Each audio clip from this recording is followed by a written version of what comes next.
What if there was a fix-all solution to solve all the world's problems? Solving the world's problems, global warming, antibiotic resistance, world hunger and poverty, human and animal rights, has been the goal of many scientists and engineers all over the world, and so much money has been spent on it. But what if there was a simpler solution? Environmental issues, health problems, humanitarian issues, these can all be reversed with one thing: vegetarianism. I've been a vegetarian all my life, and I've personally seen the benefits of vegetarianism when my peers switched to the diet. You too can be a healthier, happier person, and help make a difference in the world at the same time, just by changing your diet. So vegetarianism is often something people do to have physical changes to become healthier, but the environmental changes are much more prominent. Global warming, food and water shortages, water pollution, rainforest depletion, desertification, and an overall decrease of biodiversity are just some of the effects of meat eating. As the World Watch Institute said in December of 2009, our analysis shows that livestock and their byproducts actually account for more than 51% of the world's global greenhouse gas emissions. That's more than half. That means that meat industry creates more greenhouse gas than all of the vehicles in the world put together. Meat eating is very land intensive. Every 4-ounce hamburger destroys approximately 55 square feet of land based on how much a cow takes up land. And cattle are often raised in the rainforest or in the African Sahel, which causes deforestation and desertification, which results in loss of species. 55 billion animals are slaughtered for meat each year, and this also causes world hunger. Now you may ask me why. Well, 5 times more crops are needed to raise an animal than to feed a person. So if 2/3 of the US population turned vegetarian, we could feed 1 billion people, thus ending world hunger.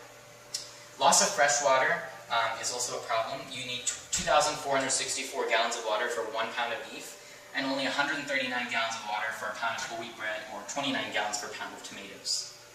And there's an enormous waste output that comes from meat eating. There's a factory farm in Greeley, Colorado that has 200,000 cows, and each cow produces 50 pounds of excrement every day. Can you believe that? And they fill them up in these giant lagoons, and this causes several more problems. It causes greenhouse gases and also water pollution, because these things, the methane rises up and causes problems, and it also goes down into the water table. So these are just a small sampling of the problems of how meat eating will be the downfall of our environment. Now, meat eating might destroy our planet in less than 100 years, but another problem is more important. The population itself could be in danger in the near future due to meat consumption-related diseases. The body of the human is not made to process meat. We have long digestive tracts, folded intestines, blunt teeth. These are all features of a vegetarian animal, not of a carnivorous one. The meat sits in our digestive tract and can putrefy and cause toxins. It causes stress on the colon and on the liver, and this can lead to liver cancer, cirrhosis, and colon cancer. Meat has a lot of urokinase protein, which is a burden on the kidneys and leads to kidney malfunction. Meat has a low fiber content, can cause constipation and lead to rectal cancer or piles. And most importantly, there's so much cholesterol and saturated fat in meat, and it can cause cardiovascular disease. And also the roasting and the burning of the meat can cause cancer due to carcinogens. One disregarded reason that meat can cause disease is because the unsanitary conditions in factory farms and factories. Animals are kept in tiny, tiny spaces. They never see nature. They're literally living on top of their own excrement. And they have diseases. So how do the farmers cure these diseases? They pump them full of antibiotics. And this causes antibiotic resistance because the pathogens adapt to these antibiotics, and then we have a mass epidemic. Now, one of these things that is caused by this antibiotic resistance could be bovine spongiform encephalopathy, BSE. You probably know it as mad cow disease.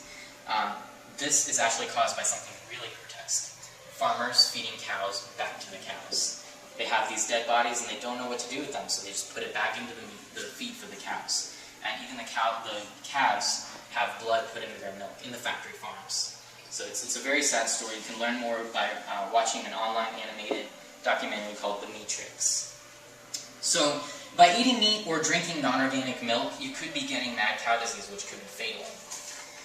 These are just some of the health problems that are caused by meat eating, and lots of research is being done to back it up. There are many humanitarian problems also caused by meat eating. Animal suffering is just one of them. 55 billion animals, not even including fish, are killed each year. Several documentaries illustrate this quite nicely. Earthlings by Joaquin Phoenix, Fast Food Nation, Nature Meat by PETA.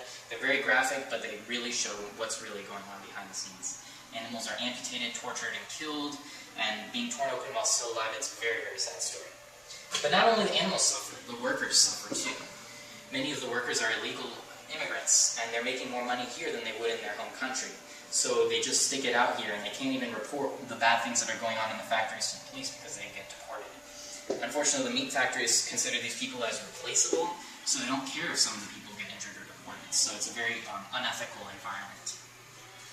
Another humanitarian problem is the loss of family farms. By buying non-organic meat, you're supporting companies such as Tyson and Smith Company, and these are causing loss of family farms and lots of people to go bankrupt.